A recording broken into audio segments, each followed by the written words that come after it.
Ça commence à tourner très mal, ça commence à tourner au vinaigre pour notre super ministre, Monsieur Kamal Zik, le super ministre, même super premier ministre. Le ministre du Commerce extérieur, Kamal Zik, a tenu une réunion avec un certain nombre de responsables du secteur économique. Il dit qu'il a été décidé de libérer à titre exceptionnel toutes les marchandises bloquées au niveau des ports et des aéroports et des zones sous contrôle douanier, minimum 33 000 entreprises paralysées. 180 000, plus de 180 000 entreprises étaient menacées. Ça, bazar kbir. Maintenant, le Zik prétend que c'est lui qui a débloqué. C'est complètement faux. Ce n'est pas lui qui a débloqué, c'est la présidence algérienne qui est intervenue, qui a débloqué. Kamal Zik n'avait pas envie de débloquer.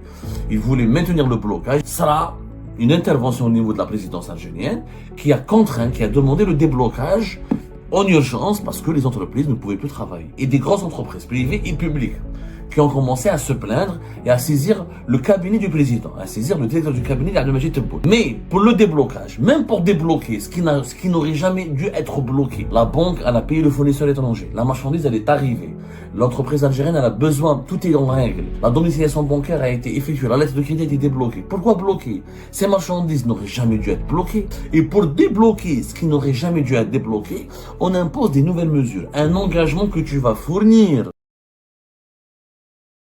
Ça commence à tourner très mal, ça commence à tourner au vinaigre pour notre super ministre, le plus grand cerveau de tous les économistes algériens réunis, le meilleur des esprits les plus brillants de tous les dirigeants algériens depuis l'indépendance du pays, Monsieur Kamal Zik, le super ministre, même super premier ministre, l'homme que j'ai qualifié moi-même et qui est de facto en réalité le vice-président de l'Algérie après Tebboune, le vice-président d'Abdelmajid Tebboune, l'adjoint direct de Tebboune chargé de la gestion de toutes les affaires économiques et financières du pays, l'homme qui a accumulé tous ses pouvoirs et finalement, comme on l'a toujours dit, mais personne ne nous écoute, le pouvoir est un cadeau empoisonné.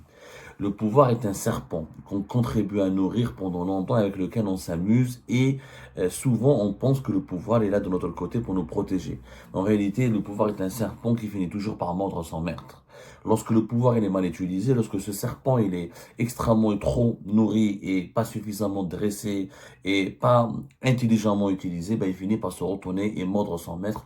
C'est ce qui vient de se passer avec M. Kamal Zik. Kamal Zik, hier, le 3 juillet 2024, il a tenu une réunion où il nous fait croire que voilà, le ministre du Commerce extérieur, Kamal Zik, a tenu une réunion avec un certain nombre de responsables du secteur économique, comme le ministre des Finances Abdelkarim Bouzeret, dont nous n'entendons jamais parler de lui, un autre ministre fantomatique, qui a été totalement, les prérogatives ont été totalement, lui ont été totalement subtilisées et volées par Kamal Zik, et qui a été écrasé par le poids excessif de Kamal Zik, donc le ministre des Finances c'est lui qui est censé gérer la question des importations, des exportations, les relations avec les douanes, les dédouanements, les mesures imposées aux entreprises algériennes ou les facilités imposées, offertes aux entreprises algériennes. Le ministre des Finances est complètement effacé au profit de Kamal Zik, comme le Premier ministre, comme pratiquement tous les membres du gouvernement. Kamal Zik a dit, selon son communiqué, je vais vous montrer, dans un communiqué en arabe, public, il fait un communiqué le communiqué.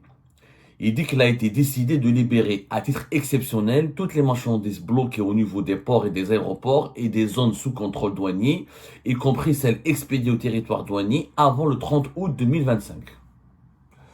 Kamal Zik fait croire donc aux Algériennes et aux Algériens qu'il a décidé à titre exceptionnel, de débloquer toutes les marchandises qui sont bloquées au niveau des ports et des aéroports et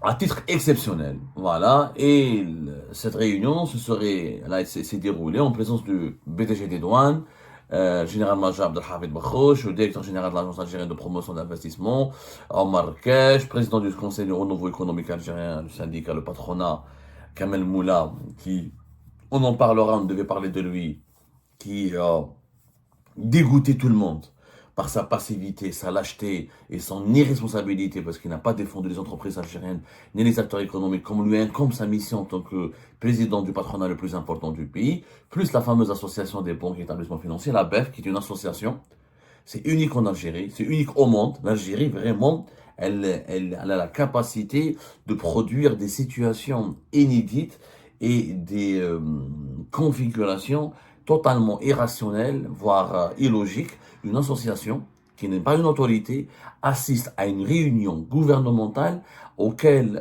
participent uniquement les autorités. l'API, l'Agence de promotion des investissements, c'est une autorité. La Direction générale des douanes, c'est un organisme de l'État, un organisme gouvernemental. Le CREA est un patronat. Il représente les entreprises. Donc c'est l'interlocuteur du pouvoir, de l'État. L'ABEF est une association de banques. C'est pas le patronat des banques, c'est une association de banques. Mais elle participe à une réunion gouvernementale parce que c'est elle qui a donné toutes ces notes catastrophiques qui imposent des mesures de restriction aux importations des entreprises dans le secteur de la production. Alors, qu'est-ce qui s'est passé? Le cas hier, le 3 août, Kamerzik dit, soi-disant, qu'il a donné, soi-disant, vous allez comprendre pourquoi j'utilise le mot soi-disant, des instructions ou à la Direction générale des douanes pour débloquer toutes les marchandises qui ont été bloquées au niveau des ports, à condition qu'elles soient expédiées avant le 3 août 2025. De quoi il s'agit? Il ne s'agit pas de toutes les marchandises qui sont importées. Il s'agit des marchandises qui sont importées par les entreprises spécialisées dans le secteur de la production. Ce sont des marchandises utilisées pour les couvrir les besoins de production et de fonctionnement des entreprises algériennes. Ce n'est pas des produits finis. Ce sont des matières premières pour les entreprises agroalimentaires, d'électroménager, qui sont dans l'industrie, etc. Ils ont besoin de matières premières, ou ce sont des équipements de production, ou des machines, ou des outils, ou des composants qui sont essentiels pour le fonctionnement des outils de production des entreprises algériennes. Donc ce ne sont pas des produits finis. Ce n'est pas le produit fini que vous allez retrouver chez le commerçant, à la vente dans le marché ou là auprès de votre commerçant. C'est la matière première, équipement ou outils de production, ou des pièces et des composants nécessaires pour les outils de production dont ont besoin les entreprises algériennes. Les entreprises algériennes, pour produire, ont besoin d'importer. C'est mondial. Il n'y a pas un pays qui produit 100% de ses produits sans importer une partie des composants de ses produits. Pour fabriquer un ordinateur, un téléphone, une lampe, etc., on a toujours besoin d'une matière première qui vient de l'étranger ou d'une machine de production qui vient de l'étranger. Si la matière première est disponible localement ou dans la machine, avec la machine, il y a une machine, il y a des composants, elle tombe en panne, il y a des pièces de rechange, il y a des logiciels, il y a un certain nombre de composants qu'on a besoin d'importer. Alors, Kamerzik, il prétend que c'est lui qui a débloqué à titre exceptionnel. Pourquoi à titre exceptionnel? Qu'est-ce qui s'est passé? Rappelez-vous, là, en Algérie, on en a parlé 1000 fois. Les émissions de Rizik, on a été pratiquement les premiers médias à avoir réagi, à faire des révélations rapidement sur ce qui a été décidé par Kamerzik. Le 9 juillet dernier, Kamerzik, en tant que ministre du Commerce extérieur, s'arroge des pouvoirs de façon incompréhensible, illégale et non constitutionnelle. Il ordonne à travers une association, qui est l'ABEF, la fameuse association des banques, cette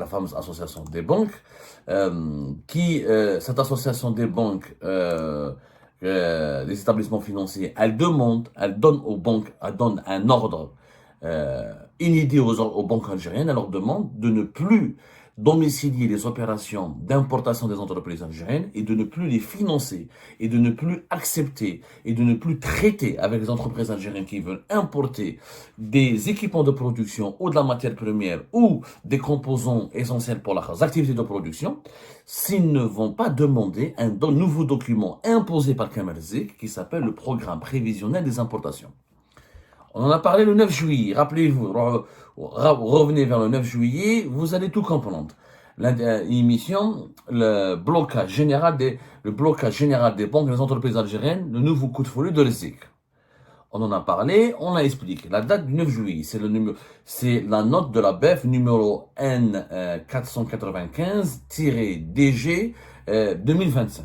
Tous les directeurs de banque, on leur a dit, vous ne devez plus donner, ni ouvrir, ni autoriser, ni pré-domiciliation bancaire, ni l'ouverture d'une lettre de crédit pour financer les opérations d'importation ou pour accomplir les opérations d'importation des producteurs algériens, ceux qui ont des besoins de fonctionnement et d'équipement. Sera une paralysie générale. Dans une deuxième note, la BEF, elle informe les banques que même les opérations d'importation, même les opérations de domiciliation, les opérations d'importation qui ont été effectuées avant le 9 juillet, c'est-à-dire depuis le 1er juillet, doivent être suspendues et les fournisseurs étrangers ne doivent pas être payés. Donc, les entreprises algériennes qui ont importé des machines ou des équipements ou des composants pour leurs équipements ou de la matière première entre le 1er et le 9 ont été totalement bloqués. Il y a eu beaucoup de marchandises, beaucoup de conteneurs, qui ont été bloqués au niveau des ports secs, au niveau des ports, au niveau des zones douanières. Blocage total. Pourquoi? Parce que M. Rezik a demandé à ce qu'on applique une nouvelle mesure, c'est-à-dire que les entreprises algériennes doivent accomplir depuis le 9 juillet 2025 une nouvelle, comment dirais-je, une nouvelle réglementation, une nouvelle obligation, l'obligation de présenter un programme prévisionnel des importations de l'entreprise et ce programme doit être validé par Kamer Rezik en personne, par son ministère, mais c'est lui qui signe le programme, c'est lui, par son propre ministère. Pour avoir cette autorisation, il faut accomplir ces démarches, il faut d'abord obtenir le visa et l'autorisation et la validation de ce programme prévisionnel d'importation par des départements ministériels respectifs des entreprises algériennes, c'est-à-dire comme le ministère de l'Industrie, une entreprise qui est dans l'industrie agroalimentaire, c'est l'industrie au ministère de l'Agriculture, pour les médicaments, c'est l'industrie de la santé et le ministère de la Santé et de la Production pharmaceutique, pour tout ce qui est des transports, c'est le ministère des Transports. Chaque entreprise doit demander d'abord la validation de son document, qui est le programme prévisionnel des importations de son propre ministère. Ensuite, elle doit demander la validation du ministère du Commerce extérieur et elle doit envoyer par mail une mesure qui n'a aucun sens. On en a parlé à Algérie Part mille et une fois. Rien que le 27 juillet dernier, on a parlé des nouvelles mesures de Kamer Rezik, comment on bloque le blocage total des importations de services, il faut qu'il y ait des visites sur le terrain pour confirmer si l'entreprise travaille ou ne travaille pas. Si elle a lancé un projet, il faut aller vérifier l'état d'avancement du projet, il faut donner des documents concernant l'état d'avancement du projet. Si il s'agit de nouvelles entreprises qui n'ont jamais importé, il faut une enquête et des justificatifs qui démontrent la transparence des activités de ces nouvelles entreprises. Ouais, des blocages et des restrictions insurmontables. Le résultat, c'est que les entreprises ont été paralysées. Des milliers d'entreprises, on parle d'un chiffre de 33 000 entreprises, on parlera des chiffres plus tard, ont été impactées. Minimum 33 000 entreprises paralysées. Plus de 180 000 entreprises étaient menacées. C'est des entreprises qui sont spécialisées dans la production, c'est-à-dire qui produisent dans le domaine agroalimentaire, du textile, médicaments ou électroménager, qui produisent, qui ont une activité de production. Et ont été bloqués parce que ou leurs marchandises ou leurs importations avant le 9 juillet ont été bloquées par les douanes algériennes, parce que l'effet, il y a eu un effet, on a Rezik a imposé un effet rétroactif à ces obligations, ou elles ne peuvent plus importer depuis le 9 juillet parce qu'elles doivent passer par un circuit extrêmement compliqué, obtenir la validation, ce qu'on appelle le visa du ministère du Commerce extérieur et d'un autre ministère, du ministère qui est de la tutelle de cette entreprise, du secteur de la tutelle de cette entreprise pour pouvoir l'importer. Sera bazar kbir. Maintenant, Rezik prétend que c'est lui qui a débloqué. C'est complètement faux. Ce n'est pas lui qui a débloqué, c'est la présidence algérienne qui est intervenue, qui a débloqué. Je vous montre un document confidentiel que nous avons reçu. Un document qui démontre que M. Rezik est un mensonge, est un menteur. C'est un mauvais perdant, est un menteur. Ce document, c'est un document interne des douanes algériennes. C'est un document interne des douanes algériennes, de la Direction générale des douanes algériennes, signé par le directeur général des douanes algériennes. Donc, le document. Alors, le patron des douanes algériennes, monsieur le général-major Abdelhafid Brouch, il envoie le 31 juillet 2025, il est écrit en rouge, le 31 juillet 2025, c'est-à-dire avant la réunion du 3 août 2025. Dans ce document du 31 juillet, c'est le directeur général des douanes, il donne donc, il envoie des instructions aux directeurs régionaux des douanes algériennes, aux chefs des services régionaux de contrôle a posteriori et aux chefs d'inspection divisionnaires des douanes. Qu'est-ce qu'il leur dit? L'objet de ces nouvelles instructions: traitement des opérations d'importation réalisées pour le propre compte dans le cadre de fonctionnement d'équipements et production. Toujours, on parle des marchandises qui ont été importées pour le compte des entreprises qui ont des activités de production. Ce sont des marchandises et des produits importés pour le fonctionnement, l'équipement et la production des entreprises algériennes. Voilà ce que dit la douane. le directeur général des douanes. Ça n'a rien à voir avec Rezik. Le 31 juillet 2025. Dans le cadre de la prise en charge des opérations d'importation citées en objet, c'est-à-dire les opérations d'importation dans le cadre de fonctionnement, équipement et production. Il vous est demandé d'autoriser le dédouanement et l'enlèvement aux conditions légales et réglementaires des marchandises bloquées pour défaut de production du programme prévisionnel visé par les départements ministériels concernés. Donc les entreprises algériennes qui ont vu leurs produits ou leurs machines, leurs matières premières bloquées au niveau des ports, n'ont pas présenté, n'ont pas encore fait valider, n'ont pas encore obtenu le visa pour leur programme prévisionnel d'importation. Donc, à titre exceptionnel, la douane, le 31 juillet 2025 le dit, il faut donc dédouaner leurs produits et remettre ces produits importés ou ces matières premières importées, ou ces machines importées, ces équipements importés aux entreprises algériennes, mais à condition. Quelle est la condition? Il faut d'abord présenter un programme prévisionnel visé lors de la prochaine opération d'importation à réaliser par l'opérateur et transmettre une situation hebdomadaire reprenant toutes les informations relatives à ces opérations. Donc, l'entreprise algérienne qui doit normalement récupérer sa marchandise bloquée dans les ports et dans les ports et dans les zones sous contrôle de la douane, dans les ports secs ou les ports, etc. Elle a deux obligations. C'est qu'elle doit s'engager à ce que la prochaine opération, elle fournisse un programme prévisionnel d'importation. Or, elle ne peut pas s'engager, puisqu'elle, les démarches, l'obtention de la validation de ce programme ne dépend pas des entreprises algériennes, il dépend du gouvernement, du ministère du Commerce extérieur et d'un autre ministère qui exerce l'autorité sur son secteur d'activité. Donc, on demande encore une fois aux entreprises algériennes d'obtenir ce programme, de s'engager à obtenir le visa de ce programme prévisionnel d'importation. Et en plus, une nouveauté, ce qui est une nouveauté encore une fois inédite dans la gestion des affaires économiques du pays, il faut transmettre une situation hebdomadaire reprenant toutes les informations relatives à ces opérations. Une situation hebdomadaire, c'est-à-dire que l'entreprise doit adresser à la Direction générale des douanes un document qui décrit, ça s'appelle une situation hebdomadaire. Ces situations doivent être établies dans le strict respect du canevas, c'est attaché. Donc il y a un canevas, il y a un document que les entreprises algériennes doivent remplir et qui doit être accompagné des engagements. L'entreprise algérienne doit s'engager à obtenir le programme prévisionnel d'importation et remplir un document dans lequel elle décrit la situation hebdomadaire de toutes ces activités d'importation qui sont relatives à toutes les activités relatives à ces opérations d'importation. Donc, il faut que ces nouveaux documents doivent être consolidés au niveau régional et transmis chaque jeudi avant 10 heures sous format Excel aux adresses de messagerie électronique professionnelle qui sont réglementation@sidouane.gouv.dz ou sdpr-procède@sidouane.gouv.dz.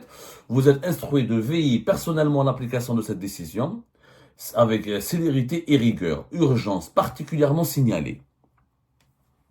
Alors, le document de l'instruction des douanes algériennes se termine par urgence particulièrement signalée. Donc, ce que dit Zek est complètement faux. Ce n'est pas lui qui a débloqué. Ce n'est pas du tout lui qui a débloqué. C'est la présidence algérienne qui a débloqué, qui est intervenue auprès des douanes algériennes pour leur demander de débloquer en urgence. Mais ce déblocage en urgence des marchandises et des produits qui ont été retenus dans les ports et les ports secs et les zones de contrôle, les zones sous douane, les zones sous douane tout simplement, bloqués au niveau des ports, aéroports, les zones sous contrôle douanier, ce déblocage doit s'accomplir en se conformant à deux nouvelles conditions. L'entreprise algérienne qui est importée doit fournir un engagement comme quoi elle va fournir à la prochaine opération d'importation le fameux programme validé et visé par le ministère du Commerce extérieur et un autre ministère de son programme prévisionnel d'importation, et une situation hebdomadaire qui reprend toutes les informations relatives à ces opérations d'importation. Et elle doit remplir un document et envoyer ce document à deux adresses mail chaque jeudi avant 10 heures, chaque jeudi avant 10 heures, elle doit l'envoyer par mail aux douanes algériennes. Mais j'ai jamais vu une telle mesure. Pourquoi l'entreprise algérienne doit envoyer, pourquoi les entreprises algériennes doivent envoyer aux douanes, à la Direction générale des douanes, un document qui relève, qui décrit de façon hebdomadaire leurs activités relatives à cette opération. Ça veut dire quoi? Parce que ça n'a aucun sens. L'économie algérienne glace. Hablou. Hablou. Hablou. C'est quoi? Comment on peut demander à une entreprise d'écrire chaque semaine, d'envoyer un document, une situation hebdomadaire de leurs activités, qui décrit leurs activités relatives aux opérations d'importation. C'est-à-dire que tu as importé une machine, ou tu as importé la matière première, tu dois écrire chaque semaine, chaque jeudi avant 10 heures, en envoyant 2 mails différents, 2 adresses mail, tu leur dis ce que tu as fait de cette matière première, de cette machine. C'est quoi cette logique? Ah, j'ai importé une machine, j'ai importé une machine pour danser. J'ai importé de la matière première pour danser. Et les autorités algériennes pensent que les entreprises algériennes mentent, qu'elles ne travaillent pas, qu'elles importent des machines et de la matière première pour faire semblant. Mais pourquoi aller faire semblant d'importer de la matière première? S'il y a matière première, s'il y a machine, c'est qu'il y aura une activité de production. Si tu veux vérifier les activités de production des entreprises, t'obliges pas les entreprises à communiquer une situation hebdomadaire aux douanes. Il y a les directions de commerce, il y a le fisc, il y a la direction générale des impôts. Tu peux faire une mission d'inspection. Les impôts vont aller dans cette entreprise, ils vont constater si cette entreprise travaille ou ne travaille pas. Et pourquoi une entreprise va importer des machines et de la matière première pour ne pas travailler? C'est quoi le sens? L'entreprise, elle a des emplois, elle a des cotisations patronales, des cotisations sociales, des charges, des loyers à payer, des factures à payer. Pourquoi une entreprise ne va pas... C'est quoi? Ça n'a aucun sens. Ça n'a aucun sens. Pourquoi une entreprise va amener une machine, elle ne va pas produire? L'entreprise, elle doit produire pour gagner de l'argent. Si elle ne produit pas, elle ne gagnera pas d'argent. Si elle ne gagne pas d'argent, elle ne peut pas faire face à ses charges, elle risque de faire faillite et elle ne peut pas payer ses salariés. Donc, ça n'a aucun sens. Mais strictement aucun sens. La présidence algérienne, c'est elle qui a demandé, et on va vous raconter pourquoi la présidence algérienne, il y a une histoire derrière.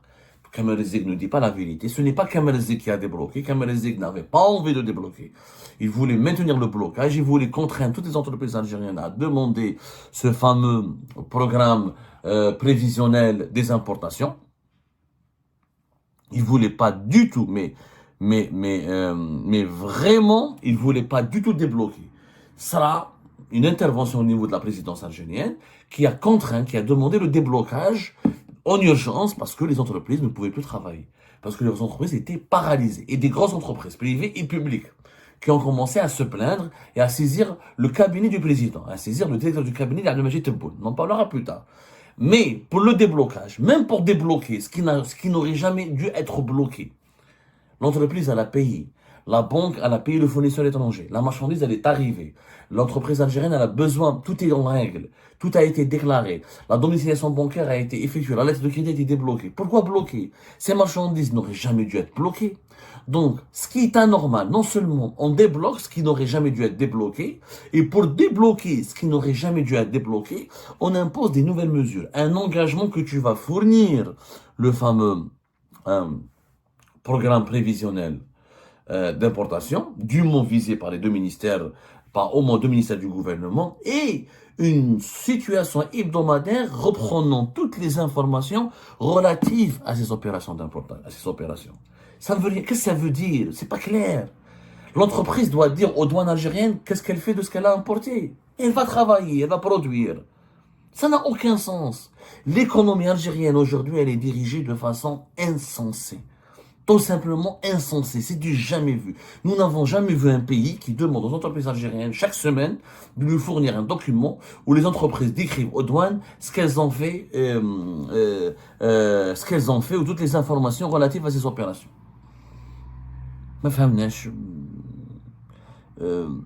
ما فهمناش واش حيقول لك l'entreprise. On demande aux entreprises algériennes d'écrire au ministère du commerce, de demander la validation dans notre ministère du gouvernement, d'industrie, d'agriculture, je sais pas quoi. Et maintenant, on demande aux entreprises algériennes d'écrire, de communiquer et de donner des comptes rendus. Une entreprise qui fait un compte rendu aux douanes. Les douanes algériennes ont des douanes, on paye les taxes, on récupère sa marchandise, on paye des prestations. Mais faire une entreprise qui doit faire des comptes rendus aux douanes, je n'ai jamais vu ça. Le pays sombre dans un délire. L'Algérie aujourd'hui sombre dans un délire de mauvaise gestion. C'est un délire inédit. Il est très difficile de le qualifier, de l'expliquer, parce qu'il n'a aucune rationalité. Pour préserver les réserves de change et préserver les devises du pays, on est en train de contraindre les entreprises qui produisent et de les emmerder jusqu'au bout et de leur compliquer la vie et l'existence en inventant des obstacles et des mécanismes de surveillance qui n'ont aucun sens. Et ben c'est la fin de cette vidéo les amis. Je vous remercie comme d'habitude pour avoir suivi jusqu'à la fin.